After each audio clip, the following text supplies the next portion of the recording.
आणि आता news top 9 कडे आपण वळूयात। सुरुवातीला मोदी खातेवाटप त्या संदर्भातल्या टॉप 9 बातम्या।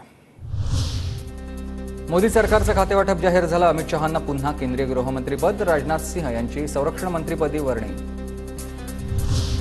गडकरींना पुन्हा रस्ते वाहतूक खात्याची जबाबदारी, तर अजय टमटा, हर्ष मल्होत्रा रस्ते विकास मंत्रीपदी।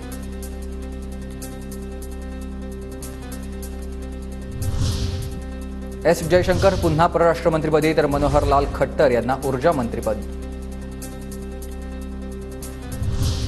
अश्विनी वैष्णव यांना रेल्वे मंत्रालयाची जबाबदारी, शिवराज सिंह चौहान यांच्याकडे कृषी मंत्रालय आणि पंचायत राज्य मंत्रालय।